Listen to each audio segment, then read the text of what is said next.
You're listening to a 3CR podcast created in the studios of independent community radio station 3CR in Melbourne, Australia. For more information, go to allthews.3cr.org.au. Sorcerer of death's construction, in the fields of bodies burning, as the war machine keeps turning, death and hatred to mankind, poisoning their brainwashed mind. Welcome to the Anarchist World This Week, broadcast across Australia on the National Community Radio Satellite. Listen to the Anarchist World This Week, Australia's sacred cow slaughterhouse. Listen to analysis of local, national, international events. Listen to analysis you'll never hear anywhere else.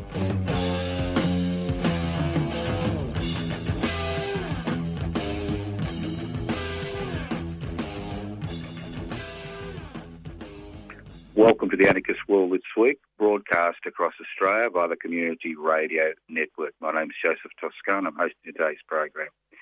Tell you what anarchy is all about. Anarchos, without rulers.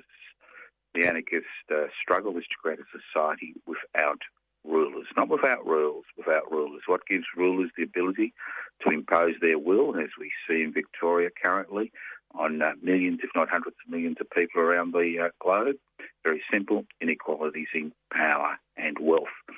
So the anarchist struggle is the struggle to devolve power, which means sharing power, and the struggle to keep wealth in common and use it for the common good, for the many, not the few. Now, before I launch into the first segment, which I describe, it's as easy as 1, 2, 3, I just want to make a number of points very clear to regular listeners, and I'm sure most listeners know this, but I will make it very clear because it's intrinsically linked to what I'm going to say, and what I'm going to say is not going to be very pleasant. The first thing I want to point out is that I support vaccination. I have no problem with fluoride in the water. I think all the garbage about chemtrails is garbage. I don't think or know, I think 9/11 was an inside job. I think it was 30, and the list goes on and on. So I think it's fact. I am currently dismayed and disgusted by the response of the Victorian government to COVID-19. I am totally disgusted by the fact that we are being run by, it looks like, one man. The health minister has been pushed aside. Most other ministers in the Andrews-led, I should say the Andrews government, not the Andrews Labor government, are missing in action.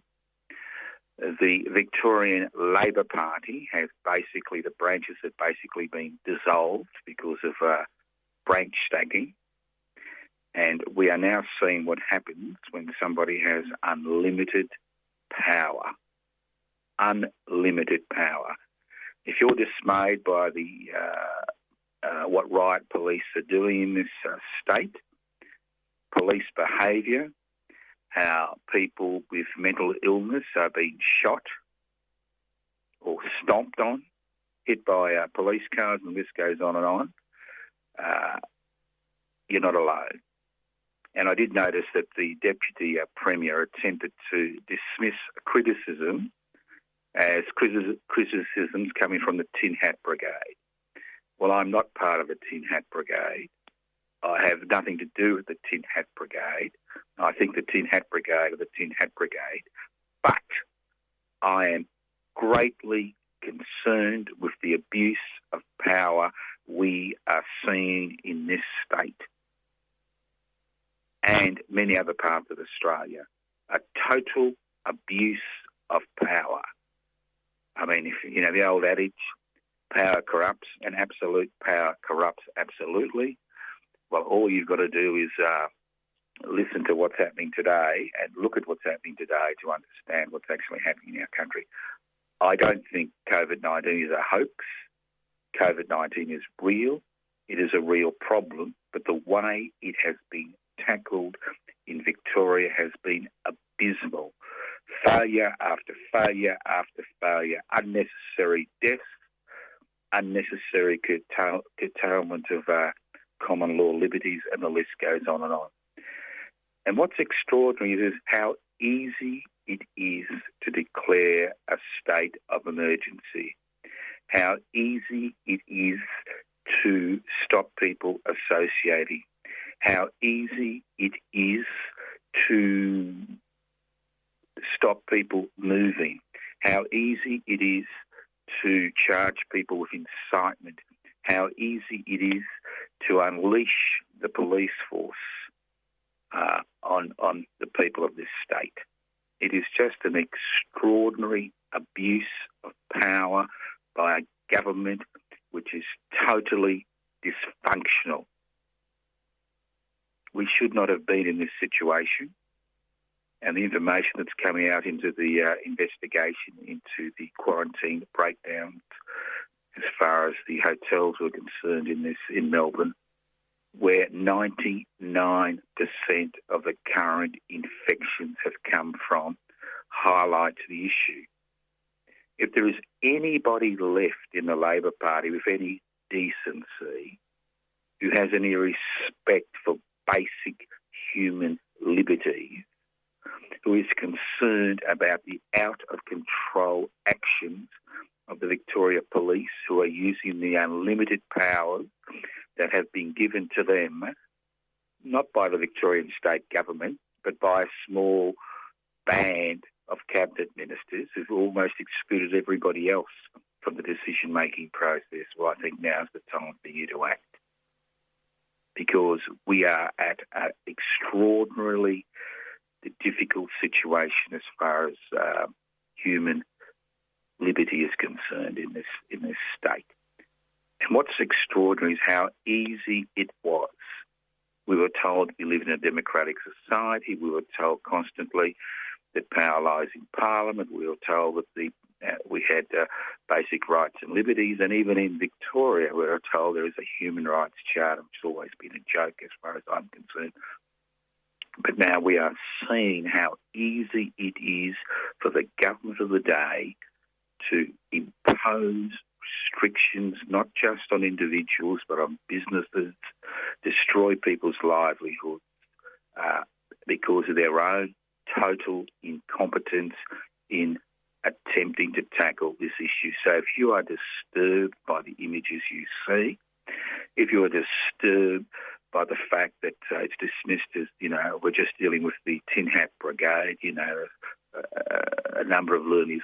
There are other people in this society who are equally disturbed, who don't support, who are not anti-vax, who don't, support many of these theories out there, who don't think COVID-19 is a hoax, who are quite concerned about how this whole issue has been handled by the Victorian state. Well, it's not the Victorian state government. It's interesting. It's about time that Andrews was removed from office. And that power lies directly in the hands of the Labor representatives in Parliament, in the Victorian Parliament. And I am sure, and I have heard, there is a lot of concern among many cabinet ministers and many backbenchers regarding the Premier's authoritarian, totalitarian, take no prisoners response to the current situation. So it is important that we tackle this issue as soon as possible. Obviously, every time people take to the streets in any way, they are fined heavily, thousands of dollars. They are arrested. They are pushed around. It is just extraordinary sights, the type of sights you'd expect to see in Minsk or Hong Kong, not in Victoria. And the thing is, it's all legal, totally 100% legal. And if you think they would not use these powers, which they have within the parliamentary process, to inhibit any type of protest in the future, think again, because have done it. It was just so easy to do it.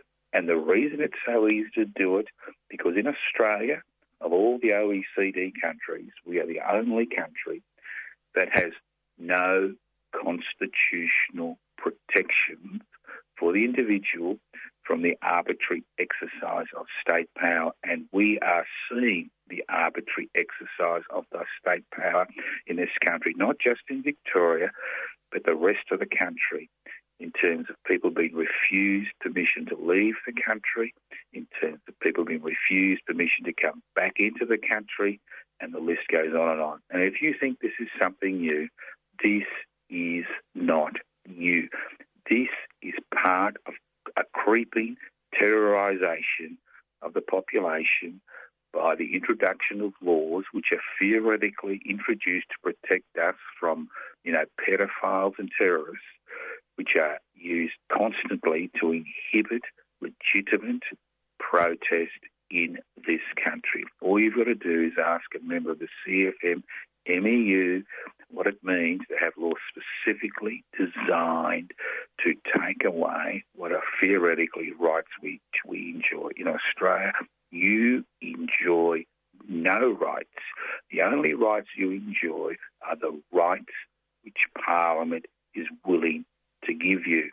And those of you who sat on the sidelines while we have treated asylum seekers and refugees in the most abysmal way, and we continue to treat them in the most abysmal way, those of you who sat on the sidelines while we've treated Aboriginal and Torres Strait Islanders in this country in the most abysmal way, and we have been doing this for a century since colonisation began in 1788, need to understand that when laws are passed, laws are made, they involve each and every one of us. And those of you who've kind of shrugged your shoulders about the plight of the Palestinians in the Gaza Strip and the West Bank, if you think the pressure which has been placed on citizens in Australia is anything, it's about 1% of what happens in the Gaza Strip.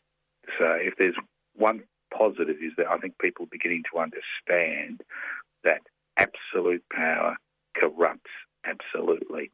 So if there is one person, decent person left in Parliament, in the Labor Party, I encourage you to take action to remove Andrews as Premier. There are other people in Cabinet who can do a better job, because the way to defeat COVID-19 is not by taking the iron fist out of the velvet glove and terrorising people. The way is to develop community cohesion, because the reality is the numbers have come down, not because of the threats by Andrews. The numbers have come down because people, the majority of people, 99%, see that we need to make these sacrifices in order to decrease the chance of people dying from COVID-19 in our community. And this is what we've been doing as a population. We have been not acquiescing to their laws. What we have been doing is we've been acquiescing to the need to socially distance, to wash our hands, to wear masks, to curtail our liberties in order to get on top of the COVID-19 pandemic. And no amount of police, no amount of laws, no amount of terror tactics which are used by government to get people to obey, these decrees, and these are decrees that we are seeing, will change this. And so if Mr Andrews thinks that it's only the Tin Hat Brigade that's out there that is concerned about the use of incitement laws, about the way people are terrorised by the use of every armed division of the Victoria Police, by the use of extraordinary powers by the police, well, he needs to think again, because there are many of us who are not part of the Tin Hat Brigade, who are not on the fringes, who are not on the margins, who are exceptionally concerned about how easy it is to remove so-called rights and liberties which we theoretically enjoy. You listen to the Anarchist World this week, broadcast across Australia by the Community Radio Network. My name's Joseph Toscano. This program is podcast. You can access the podcast by going to 3cr.org.au. That's 3cr.org.au. Now, looking for a job? Well, you may be one of the million plus Australians who've lost their job, and the 2 or 3 million that will continue to be out of work for a long time. Well, I've got some good news for you. ASIS, the Australian Secret Intelligence Service, is recruiting. They're looking for people who are IT savvy. So if you're a big hacker out there, this is your big chance to apply for a government job with a cushy superannuation, because ASIS is recruiting. And I'm thinking to myself, what do? They must play battleships all day, because we are so concerned about the Chinese government, which is a government I have no track for or support or ever supported, centralised communist government. We have them jumping up and down regarding some company in China collecting information about people in Australian. They've been collecting information about me for over 40 years. They've been collecting information about you all your life, especially since the introduction of the social media. There are tens of large transnational corporations collecting information constantly about you. There are government secret service agencies which collect information about you. There are local councils which collect information about you. Every time you're pulled up by a police officer and you're asked to give them your licence, and they hack into their computer, they look into their computer, they're looking at all the information that's been collected about you over decades. It's all there. It's all there. And for people to jump up and down because some Chinese company is collecting information which it may pass over to the Chinese Communist Party or the Chinese Secret Service, come on, grow up. We've been collecting information for generations. The current trial of people who were involved in the oil disaster between East Timor and Australia. I mean, that was about us bugging the office of the East Timorese government to see what their tactics would be in terms of oil revenue. We now have Australians who are now, involved in secret trials because they assisted the East Timorese government. We had the Australian Secret Service bugging the phone of a former Indonesian Prime Minister, his wife. Now, don't tell me we don't collect information ad nauseum every day. Don't tell me that all those nice people at ASIO and ASIS, whose budget has been increased over the decades, all they do is fill in crosswords and cryptic crosswords and play battleships. Obviously, governments collect information about you. Private corporations collect information about you. That information is collected ad nauseum every minute of the day, every day of the week. And the more exposure you have to social media and the World Wide Web, the more information is collected about you. So for us to jump up and down because some Chinese company is collecting information about Australians and other people around the world who they think are movers and shakers, which means your information, my information, hasn't been collected by them, but it has been collected by Australian Secret Service agencies, well then, it's about time we looked at these things realistically and not jumped up and down and say, isn't it evil? Aren't they terrible? We do exactly the same thing, but we do it better. because our resources are much, much better, our computer resources. So think about it. Now, I noticed that the American elections are heating up, and Mr. Trump is, making up that ground. It'll be interesting to see what the American people do, but at the end of the day, it's the American people's choice, and if they want Mr. Trump for another 4 years, they'll have to deal with the problem, won't they? They'll have to deal with the problem. I mean, that's the issue, isn't it? Day in and day out, that is the issue, because if you don't believe in climate change, it doesn't mean it doesn't exist. If you don't believe in COVID-19, it doesn't mean it doesn't exist. If you don't believe in vaccination, it doesn't mean that all the problems which result from people who are not vaccinated doesn't exist, and the list goes on and on. These issues are there whether we believe in them or not. And the great thing about the 21st century and the social media revolution is the fact that facts like that tautology, the fact that facts no longer matter. All that matters is belief systems. And we saw what happened when we had belief systems determining how we used to live our lives. I mean, I thought the age of reason had come in, but it looks like the age of reason has been knocked out. And what we do is we just have beliefs. I believe that a green-eyed cat controls the universe.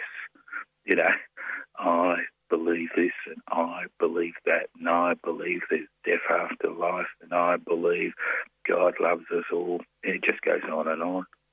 I believe a greenhouse doesn't exist. You hear it every day. Facts, figures, reason do not exist. Now, I remember 2 weeks ago I was very upset when not that me being upset means anything to anybody except me, obviously, that the Reason Party and the Victorian Greens and the Victorian branch of the Animal Justice Party all voted to give the Andrews government, we'll call it the Andrews government because it's not our government, it's his government, gave him unlimited powers for the next 6 months when they could have easily limited to 4 weeks and give him unlimited powers for 4 weeks after 4 weeks. Period, in order to contain the virus. So we are now reaping the benefits of that decision. As I said, that was a watermark decision as far as those minor parties was concerned. It's a little bit like the Australian Democrats when they supported the introduction of GST. It was a watershed moment for them because it meant the end of the Australian Democrats as a significant political force in this country. And that is the dilemma when you give people unlimited power and they're willing to exercise that unlimited power. If there is one thing we have learned through human history, and this is one thing that anarchists say over and over and over again, the more power you give to somebody, whether you give it to them willingly or whether they seize that power and then exercise the force of the state on you, the more power they have, the more damage they cause. And that's why it's essential there are voices in this community that are not cowed by COVID-19, that are not part of the Tin Hat Brigade, that are willing to stand up and say the issue is inequalities in power and wealth. The more power you give to an individual economically or politically, the greater the damage which is caused to society. And that is exactly what we are seeing today. You're listening to the Anarchist World this week, broadcast across Australia by the Community Radio Network. This program is streaming live on 3cr.org.au. The program is podcast. You can access the podcast by going to 3cr.org.au. Now, we're great fans of the internet. Not that I do much, The great thing about as you get older is you get surrounded by talented people who do the work. But we have a number of sites which you can have a look at. YouTube, public interest before corporate interest. Have a look at the YouTube presentations, public interest before corporate interest. You can go to anarchistmedia.org, anarchistmedia.org. As I said, it's as simple as 1, 2, 3 to remove what we believe were inherent rights and liberties that individuals enjoy in this country. Well, it's as simple as 1, 2, 3 to join public interest before corporate interests. Go to pibci.net, PIBCI.net, download the application form, fill it out, either send it back to us via the net, or you can always post it back to Post Office Box 20, Parkville 3052. Have a look at the Constitution. If you agree, well then become a member. And especially if you're a member of the Labor Party or one of these minor parties that has forgotten, what its basic tenets are as far as human liberty is concerned, the freedom to associate, the freedom to withdraw your labour, and all this goes on and on. I encourage you to join public interest before corporate interest. When we have 550 members on the electoral roll, we'll apply for registration as a federal political party, because it's about time that ideas like a universal basic income, treaty or treaties with this country's First Nations people, ideas like counter-privatisation, the creation of a mixed economy, ideas regarding how to tackle the problem of animal justice, the exceptionally important problem of climate change, and the list goes on and on. So if you aren't interested and you're disillusioned, you've had enough, don't become cynical. As I said before last week, cynicism is the aphrodisiac of those who exercise power. They want you to be cowed. They want you to, be huddling in a little corner. They want you to be cynical. They want you to think that change is impossible. Well, change is possible, irrespective of the laws which are introduced in this country. Because let's not forget, the current state of emergency can be introduced at any time for any reason. And that's what we've seen. Any time, any reason. You think if an organisation like public interest before corporate interest, which wanted to redistribute wealth, change the economic framework, and overturn corporate power in this country, if we were a significant force in this country, do you think they wouldn't try to introduce the same laws? Do you think they wouldn't try to point the finger at us and say we're part of the Tin Hat Brigade? Of course they would. And the tragedy is that as far as the Australian Constitution is concerned, as I keep saying over and over again, as I've been saying for over 4 decades, there is no protection for the individual from the arbitrary exercise of state power. There is no protection as far as freedom of association is concerned. There is no protection in terms of withdrawing your labour in a strike, as we've seen the current legislation which makes striking illegal in this country, except outside of very small enterprise bargaining agreement period where you've got to jump so many hoops and, it's impossible. And the list goes on and on and on and on and on and on. And if you think what happens in China and what happens in Russia doesn't happen in Australia or can't happen in Australia, there's legislation in place over the last 2 to 3 decades which not only can introduce a state of emergency or a state of disaster, but there's legislation in place which allows the Attorney General to ban any organisation he or she wishes at any time for any reason. And if you don't believe me, look at the legislation. There is legislation in place where we can have secret trials, and as we saw regarding the East Timor oil dispute, how individuals can be tried secretly and even jailed secretly. And if you mention their names, you can be jailed. And if you're a member of a trade union, if you're a member of the CFMEU, if you refuse to answer questions, you can be jailed. I mean, it's not the jailing which is the issue. They don't want martyrs, but they've changed the laws in such a way as to bankrupt individuals in a very short period of time, to destroy their livelihoods, destroy their support for their people, for their families. It's an extraordinary situation. If you think I'm exaggerating, look around you. If you live in Melbourne, you can't leave the city. If you live in Melbourne, you can't travel more than 5 kilometres from where you live. If you live in Melbourne, it's not unusual for the police to rough you up, and the list goes on and on and on. What Aboriginal and Torres Strait Islanders have been telling us for generations, we are now beginning to understand as a people. And as I said before, the key to controlling COVID-19, the damage which is caused by COVID-19, the key is social cohesion. It's about us pulling in the same direction, and you don't pull in the same direction by introducing draconian laws and terrorising people. You're listening to the Anarchist World This Week, broadcast across Australia by the Community Radio Network.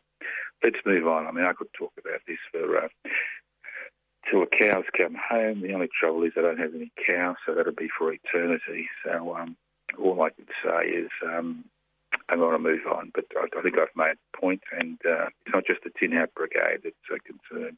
There's a lot of people that are concerned about how the state, one individual, can exercise such extraordinary power over so many people, an individual who has made so many mistakes, who refuses to listen, who refuses to take advice. And as I said before, if there's anybody left in the Labor Party, and there is no Victorian branch of the Labor Party anymore because the branches have been suspended and all the power lies in the executive, if there's any Labor politicians out there who are feeling, concerned, now's the time to act and vote Andrews out of office, replace him as leader. I mean, since the Health Minister made a few comments about how she was concerned the way things were going, you've noticed that she's out of the picture, no longer able. Why do you think it's only Andrews you see day after day after day after day? That's because it's as if we don't have a government. It's as if the people who are in cabinet and the backbench have got nothing to offer in order to contain the problems which are caused by COVID-19. I'll just go one step further regarding the $3 billion package to assist small business, which was released by the Andrews government. I won't call it the Andrews-led government, I'll call it the Andrews one-man band. That $3 billion is ridiculous compensation. The government raises $5 to $6 billion every year through stamp duty alone. A lot of that $3 billion is about deferring payroll tax. And when you look at sole traders, the maximum a sole trader who's got a lease can receive in compensation is $3,000, which is not even 1 month's rent. No wonder people find themselves in such a desperate situation. Okay, let's move on. And don't forget, ASIS is recruiting. So if you're a social butterfly, a social media butterfly, and you're a hacker, this is your chance to get a permanent, well-paid job. And as ASIS doesn't collect any information about anybody, because that's what we're told, we don't collect information. It's only the Chinese and the Russians that collect information about other people. Well, you spend all your time, playing battleships. What a way to spend your time. Okay. Now, I know that you're all excited about the federal government wanting to pass legislation to make Google and Microsoft companies which don't pay tax. Well, they pay voluntary taxation and rake in a lot of money, especially during the COVID-19 crisis where the virtual world has become the real world. Well, have you wondered why? Now, I've been impressed by the federal Greens, because the federal Greens have said, no, this legislation is all about putting more money in Murdoch's pocket. And remember Murdoch, the leader of the legacy media in this country, who owns over 75% of the non-virtual media in this country, is losing a bit of money. He's losing a bit of money because Google and Microsoft are using their garbage to put on their sites, okay? So this legislation is all about putting money back in Murdoch's pocket. Remember a few years ago we were conducting a campaign because he received an $800+ million tax refund, his company, for a little bit of creative accountancy. And it's all legal, of course. It's always legal, especially when you've got such weak taxation laws. Well, isn't it extraordinary that they're going to all this trouble to help their mate Murdoch? Maybe with a federal election coming up before May 2022, they are going to need Mr Murdoch's support. And isn't this a wonderful way to buy his support?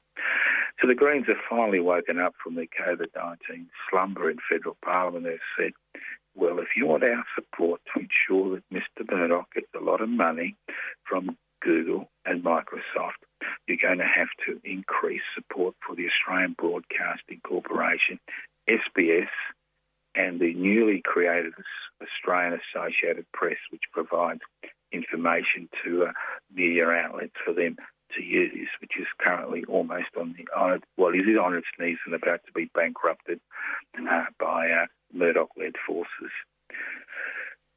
So let's see whether they're willing to stick to their gun and actually refuse to pass the legislation in the Senate. And let's see whether the ALP will bend. And obviously the ALP in this situation is going to bend because they think, well, they know they need Murdoch as much as the Liberal National Party, but what they need to understand is Murdoch will never support them.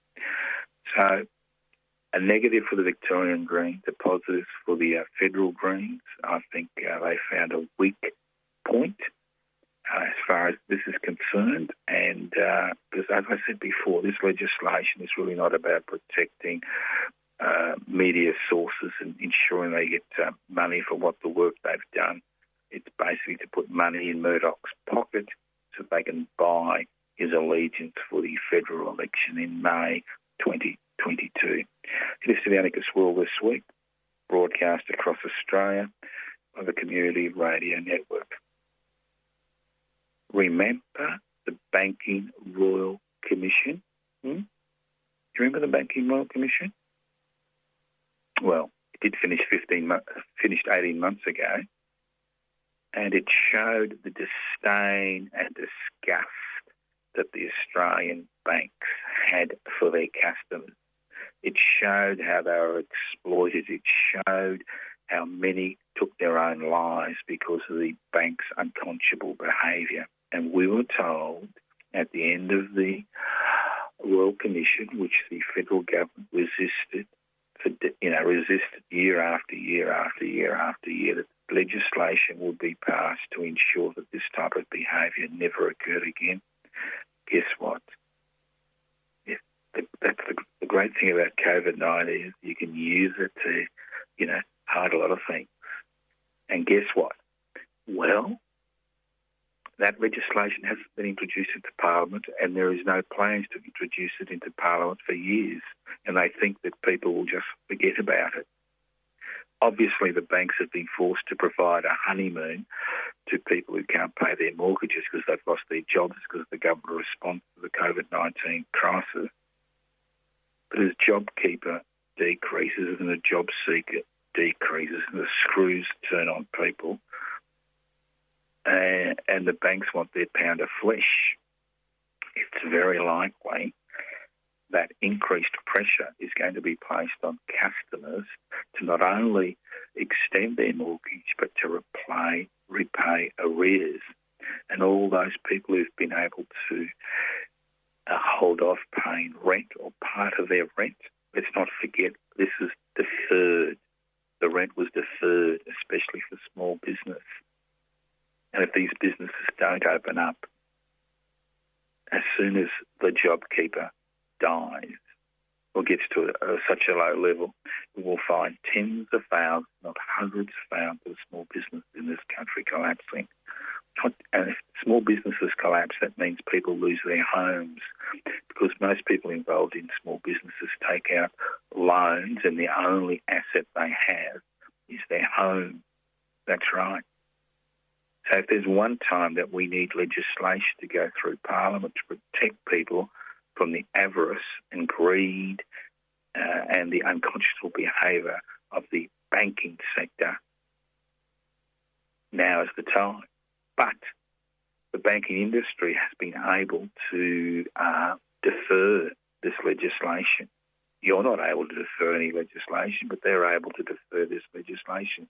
And they have deferred this legislation, and they're hoping that this legislation will never go through Parliament so they can continue on their merry round of making profits by exploiting their customers. Just an extraordinary situation, just extraordinary. But that's the great thing about COVID-19. You can use it to push aside a lot of things. You can use it to introduce legislation that's unconscionable. I'll give you another example. Now, you know how we've been treating asylum seekers and refugees in the Ruhr Asylum in this country. You know, I know. It's been abysmal. When you're there, no job keeper, no job seeker, and the list goes on and on. No unemployment benefits, the list goes on and on. The way people are treated is abysmal. People are kept in isolation for years, 7 years now, 8 years, because they have the audacity to apply for asylum. And the tragedy is that most of these people have been deemed to be refugees, and they're still denied the right to enter this country. But it gets better. It gets better. Currently, there is legislation in Parliament which Jackie Lambie will push one way or another. There is legislation in Parliament that is going to allow the Commonwealth government to confiscate asylum seekers and refugees who are held in detention, confiscate their SIM cards and phones, and give the police more power, Border Force more power, to intimidate and terrorise these people. That's right, Mr. Dutton is at it again. They want to confiscate phones because if you don't confiscate the phones, people can talk to the outside world. You can put a human face to the person in detention. You can write a book. That's right. You can write a book with your phone, text. Now, look, don't believe one word you're hearing about pedophiles and people in detention running criminal enterprises. The government has the same power it has outside a detention centre, even more, as it has inside a detention centre. If there are people who are using their phone to run an illegal business, they could be dealt with under the current laws.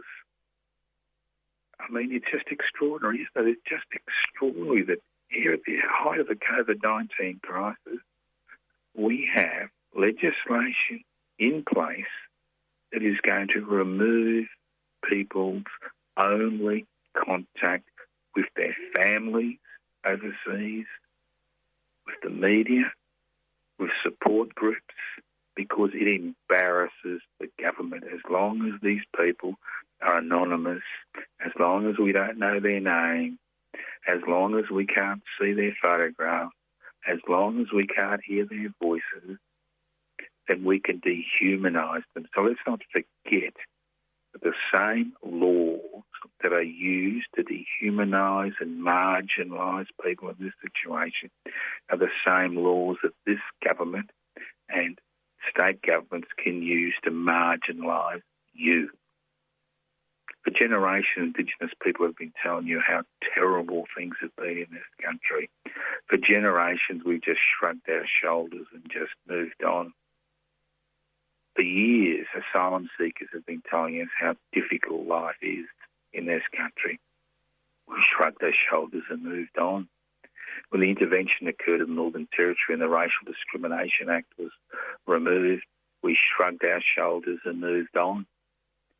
When we see the Tin Hat Brigade in Victoria being terrorised, we shrug our shoulders and move on.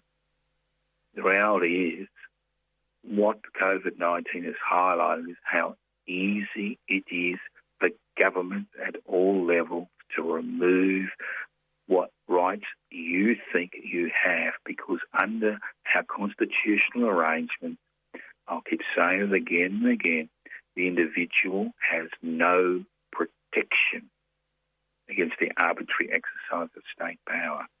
And if you're looking to the major political parties to protect you, think again. If you're looking to the corporate-owned media to protect you, think again. If you're looking at the government-gilded ABC to protect you, think again. And the list goes on and on and on and on. The only people who protect you. We are the people we've been waiting for. We are the people we've been waiting for. That's why we created public interest before corporate interest in 2015. That's why I'm still involved in the organisation. That's why every week I do my best in order to encourage people to join us, because I can't see any other organisation in this country that's willing to take these risks, that is willing to put these ideas on the agenda, on a political, social and cultural agenda in this country. Okay, let's move on. As I said before, you can access the application form going to pibci.net, pibci.net. Let's move on. Gas. Isn't it extraordinary? COVID-19, federal government's talking about gas. Gas, gas, gas, gas. And I learned two new words this week, two new words. One I can remember, which is intermittent energy. Intermittent energy. That is energy which is produced by wind and solar. Intermittent. It comes and goes, as if there's no research being done on batteries that can hold this energy, but we're told it's intermittent and we need something else. Now, even the federal government has realised that coal is on its knees and that it's not going to happen. So now they're talking about gas. Now, believe it or not, gas is a fossil fuel. And Australia now is overtaking Qatar and is the biggest, the largest gas exporter in the world. Okay? The tragedy is that the contracts which were set up by both the former Labor government and Liberal National parties, the tragedy is that the contracts which were set up meant that all the gas was sold overseas. That's right. So we have gas companies in this country, a few multinational, transnational corporations, which are making an extraordinary profit, who are paying no taxation currently and won't be paying any taxation for about 30 years. Okay? Now the federal government is saying we will use taxpayers' money to build a gas plant. We'll get the hydroelectric scheme people which we control to build a huge gas plant in New South Wales to provide permanent energy. Come on. They want to use our money to build a gas plant, which most likely will never provide the energy required, which will increase greenhouse emissions, when nobody in the private sphere is willing to go down that path because they've seen the writing on the wall as far as gas and coal is concerned. But the federal government is still being pushed around by the gas and coal lobby. It is still beholden to them.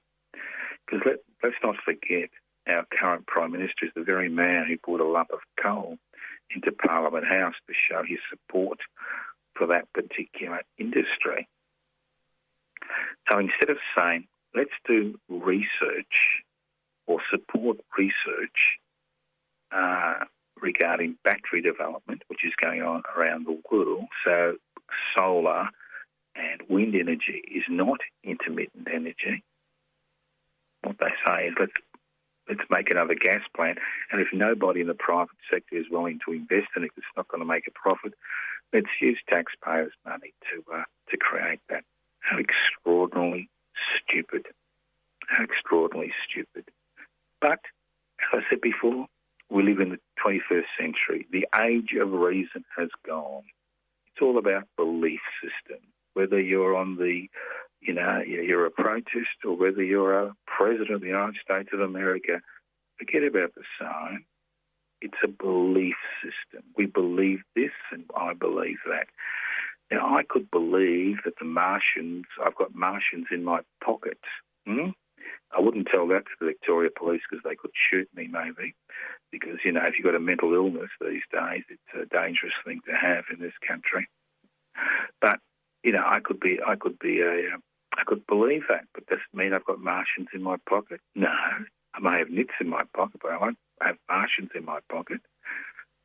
If I believe the world is going to get colder like President Trump, well, is it going to get colder? If the reality tells you something else? If I believe that vaccination is bad for you, although vaccines have saved hundreds of millions of lives over the last 100 years, does that mean it's true? Obviously it's not. I mean, the age of reason is behind us. We are now entered an age of belief. It's a belief system. I mean, IS had a belief system. The Taliban, which is currently in negotiations was going to start negotiations with the Afghan government after the US withdrew support, has a belief system. The Ayatollahs in Tehran have a belief system. The Pope has a belief system. Our Prime Minister, Happy Clapper, has a belief system. Does that belief system make it real? Of course it doesn't. The fact that in the 21st century, in a time of instant communication, virtual world and the social media, there are so many people who are hostages to belief systems is just an extraordinary situation we find ourselves in. So if you have a belief system, think about it. What does that belief system do for you except reinforce your prejudices? We should be talking about knowledge and facts. Obviously, there are debates as far as facts are concerned.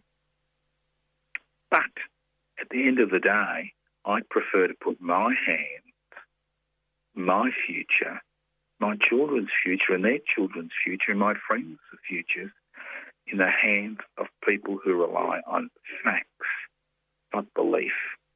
You've been listening to the Anarchist World This Week broadcast across Australia via the Community Radio Network. My name is Joseph Toscano. As I said before, we use a number of platforms in order to get our ideas across. If you like what you hear, do something about it. There's no point. There is no point just thinking about things. I mean, without action, there's no change. It's very simple. So a few things. This program is podcast. You can access the podcast by going to 3cr.org.au. I encourage you to access the podcast.